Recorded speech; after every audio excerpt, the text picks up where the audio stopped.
Good afternoon, collectors, and welcome to Trading Card Therapy, episode number 33. Big fan of Larry Legend, Larry Bird, growing up. And in fact, we have a little bit of an inside scoop. If you're a fan of the basketball show, the series Winning Time on HBO Max, season 2 is going to include a lot more about Larry Legend and his matchups against Magic all throughout their career in the NBA. So I'm looking forward to that. Once again, season 2 of Winning Time. Make sure you check it out. So today, we're going to cover a couple different things here on Trading Card Therapy. One of them is a deal that I met with a gentleman last week in our office. We'll talk about that. Second one is 1933 Goudey set break. We have the highlights to show off. That'll be going live this afternoon on our breaking website at vintagebreaks.com. If we have some time, we'll cover a few other things as well. Really appreciate each and every one of you joining us today. If you haven't already, please hit the like button, or if you're on Instagram, make sure you subscribe and follow our Trading Card Therapy page. You can find us every Thursday at 1:30 p.m. Eastern Time. So first, we're going to start with a collection I saw, I believe it was last Thursday or so.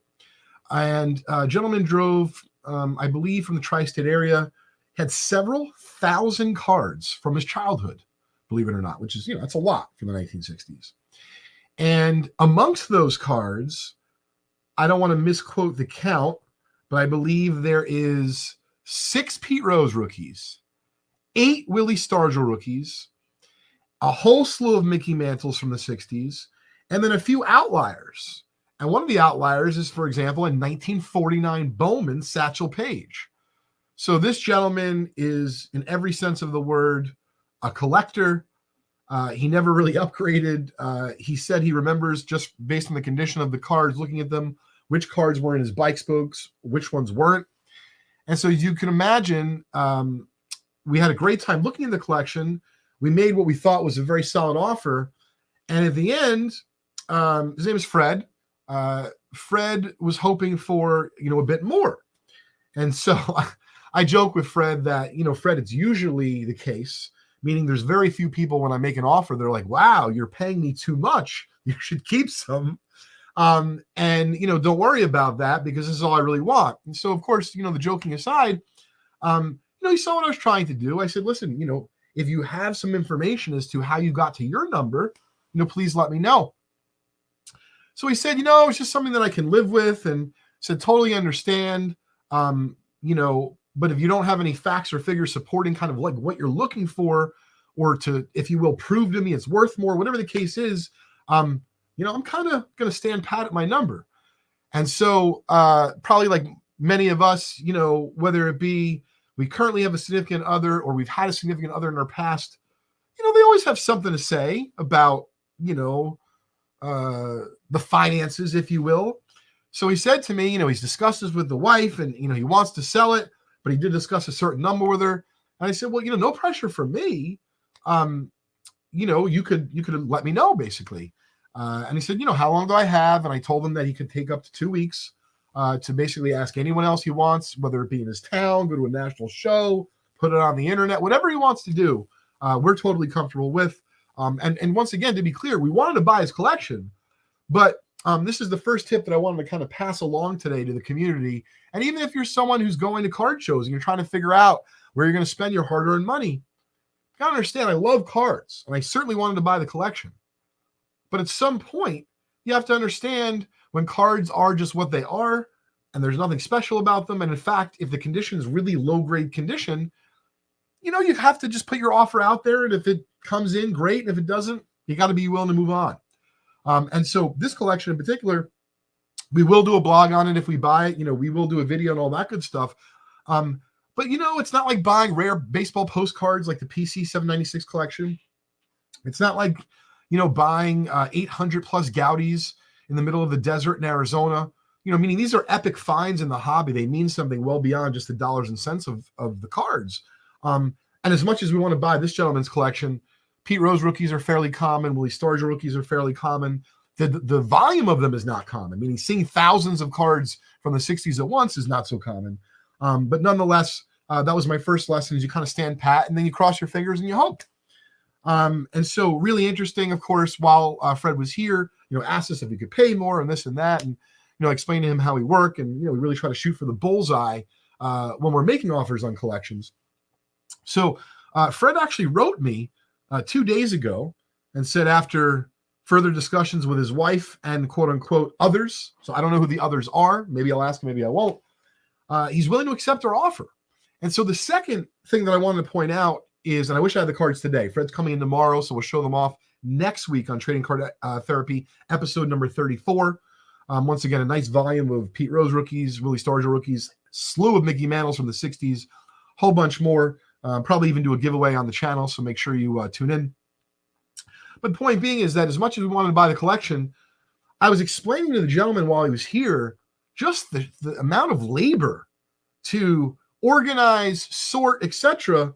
I don't know the exact number, but it's kind of like the amount we're off is like, that's what it's going to cost me to sort this stuff. And, I'm not retired, and the folks that work for us don't work for free.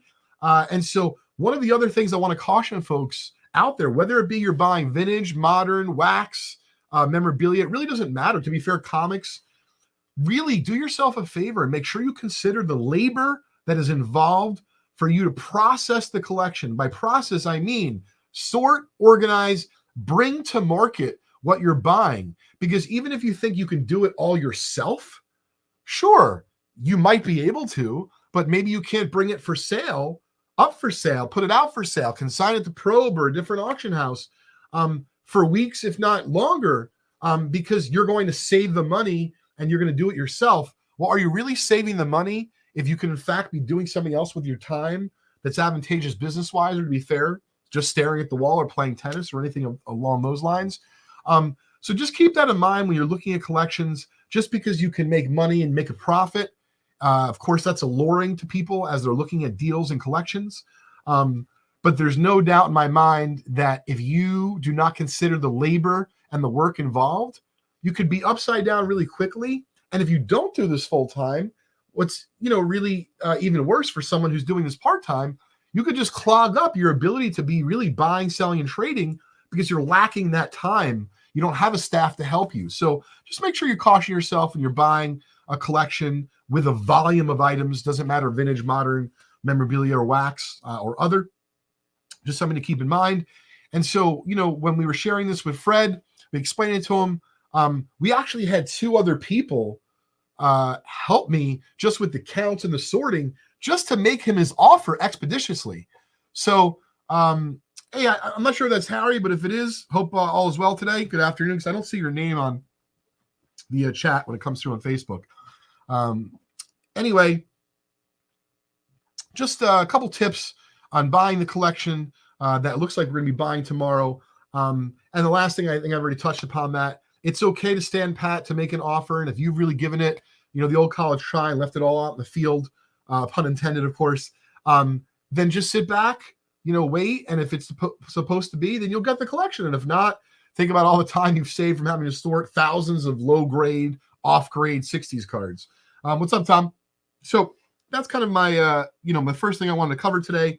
The second thing is, after some time of organizing, obviously it was fun to do, the Arizona Goudey collection, which of course you can read about, watch the full video on our website at blog.justcollect.com. Special shout out to David, who's our new video guru here at Just Collect and Vintage Breaks. Some of the cool new collection videos you're seeing on our Just Collect YouTube account are from David. David is actually coming in tomorrow. This is cool. We're starting to do more of this as far as content goes. We're going to be filming, even though we've negotiated, we'll be filming the wrap-up of Fred coming down with his thousands of cards. And that'll, of course, be part of the new collection video that will be coming soon to our blog and our YouTube channel. So without further ado, we wanted to talk about the Goudey set break, specifically 1933 Goudey set break. No, it does not include the Nap Lajoie. However, it does include every other of the 239 regular issued cards. It is only the second time in Vintage Breaks history we've had a 1933 Goudey set break. This is all from the Arizona Goudey find. Once again, check that out on our blog. So we have 46 graded cards as part of the set break. The set break will go live this afternoon at vintagebreaks.com. We're going to show you now the first reveal of every card that's graded. And for those of you who want to get a snack, we're going to show the Ruths and the Gehrigs at the end. So get ready. Here you go. I will show our YouTube friends as well as Instagram. Oh, pardon me. Got to change it. The camera. Here we go.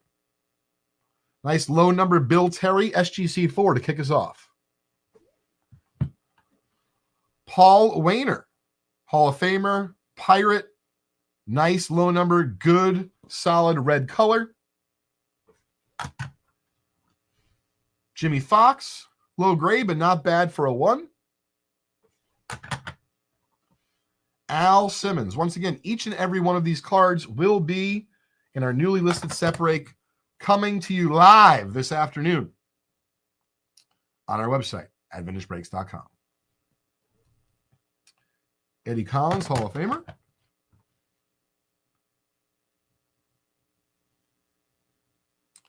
Jim Bottomley looking solid there.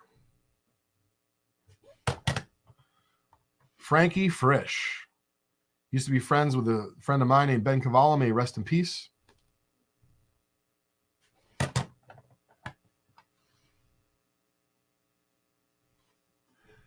Sets like mainly ranging from good VG to VGXX.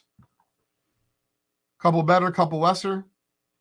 As you can see, grades are in that range of many of the cards I'm showing you so far.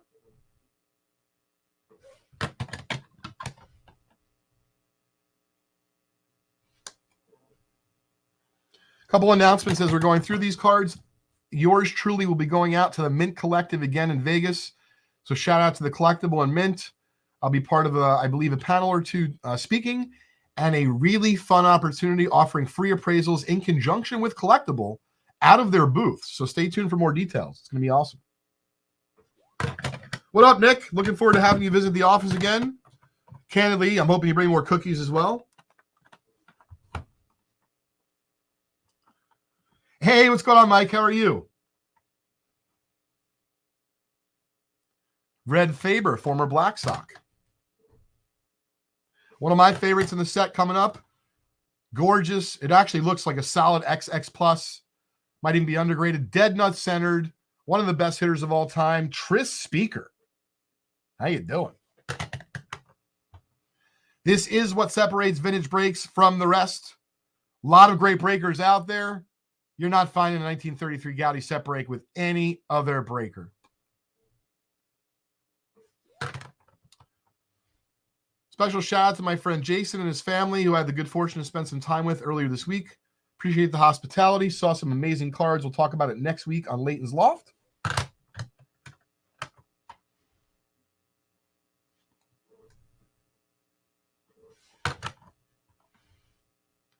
The Rabbit, Walter Moranville, Hall of Famer.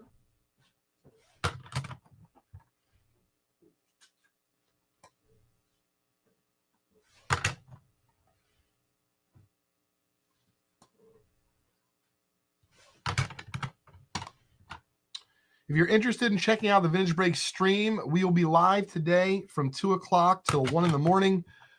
We will start off with Vintage Breaks South and Chris Gilmore, then move over to Vintage Breaks North.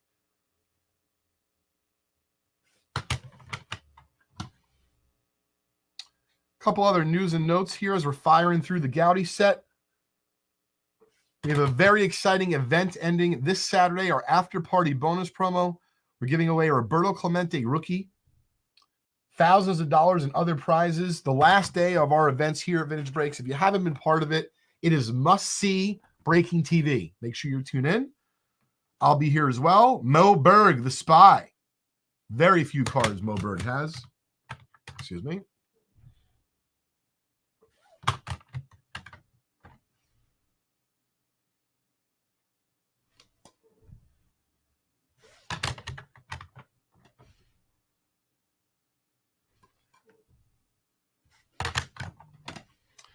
Once again, if you're tuning in late, you're still within plenty of time to see all 4 Ruths and both Gehrigs be shown off here.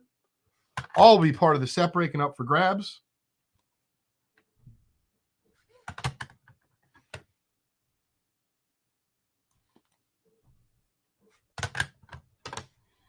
If you're listening to our show on wherever you stream podcasts, like Spotify or Apple, I realize the video will be tough, but if you want to check out the video, go to our Just Collect YouTube page. You'll be able to see the reveal of all 46 of these Goudeys in all of their glory. Mel Ott, Hack Wilson, Lefty Gomez,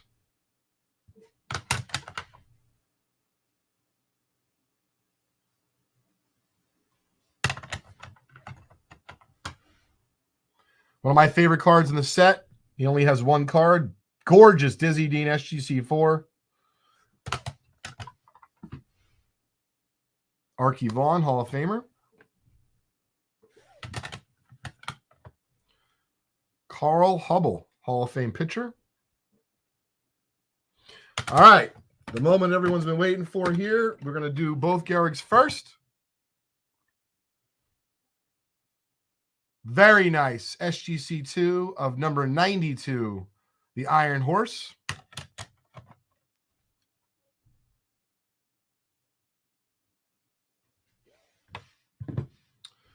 Number 160, look at that. Dead Nut Center, great eye appeal. SGC4, fresh from the Arizona find. It's the nicest Gehrig from the find. Believe me, I wanted to keep it. But I know it's going to go to a good home. All right. Here are all 4 Ruth cards. We will do it from lowest condition to best condition. Number 181, SGC1. It's a 1, but still presentable. Next up, number 149, the red background. Same pose as the yellow, almost just as tough. Fantastic eye appeal for a 1.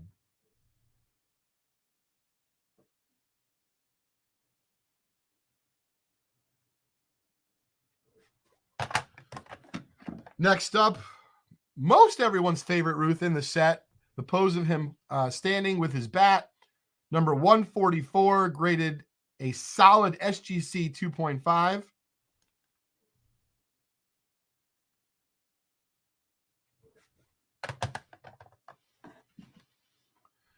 And lastly, probably the biggest hit in the set break, the yellow low number Ruth, solid SGC 3, great eye appeal for a 3. Really just honest corner wear is the reason behind the grade.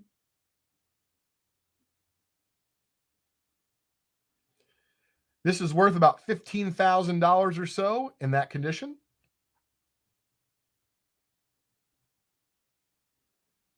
Maybe a little bit more.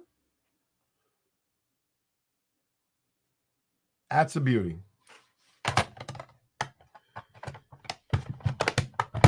So like I said, all of those will be available in the set break. Now, we also have some other special events coming up here at Vintage Breaks. On Monday evening, it's at 7 o'clock Eastern, J5. 6 o'clock Eastern time. We're going to be opening, I don't believe this has ever been done publicly. We are opening a 1972 Topps basketball wax box. The entire thing. We're looking for another Dr. Dr. J, that is. Rookies of his, and of course, Mint and Gem Mint go for, big money. It's going to be fantastic, must-see breaking TV, really almost all weekend, as well as Monday night. Make sure you tune in. If not, of course, you can check it out on our YouTube channel after we upload the break at youtube.com/vintagebreaks. So it's been a heck of an episode. I wanted to remind everyone once again, we have a fantastic after-party bonus promo ending this Saturday. It ends at 10 o'clock Eastern time. Roberto Clemente rookie, amongst other amazing prizes, are going to, be given away. Last thing I wanted to close with was just to make sure wherever you are that you're grateful for today, that do something for your family or for yourself just to make sure you appreciate being where you are, even if you're at work. Without getting into, of course, the detail. I've been reading about it daily. My son's very well aware of it. They talk about it in the school. Horrific earthquake and aftershock earthquakes happening in Turkey and Syria. And I mean, really, you're not just talking about loss of life, but loss of community and just absolute sheer devastation. My heart goes out to those folks, their families, their communities. And so I, have nothing else to say other than, if you are not aware of it, you're aware of it now. And if you are already aware of it, pinch yourself. Realize that even though we're talking about baseball cards here and some of them have, real value, and maybe you sold something too soon or you bought something for too much, in the context of what we're talking about today, and from the perspective of at least this gentleman's seat sitting right here, I got to spend yesterday evening with my son. I have Crosby this weekend, and we're doing fun things like seeing family and going to Super Bowl party. And a lot of times we all take these things for granted because it's easy to, because you get up and you brush your teeth, you expect the toothbrush to be there, and you expect your toothpaste to be there, expect the toilet to work. And, sometimes there's absolutely nothing wrong with stepping back and just appreciating the simple, finer things in life, even just brushing your teeth. So on that note, we're going to wrap up the 33rd episode of Trading Card Therapy. Really appreciate you joining in today. Hopefully you can join us next week and every Thursday thereafter at 1:30 p.m. Eastern Time. And we hope to see you over the next few days this Saturday for our after party bonus promo. Thanks, everybody.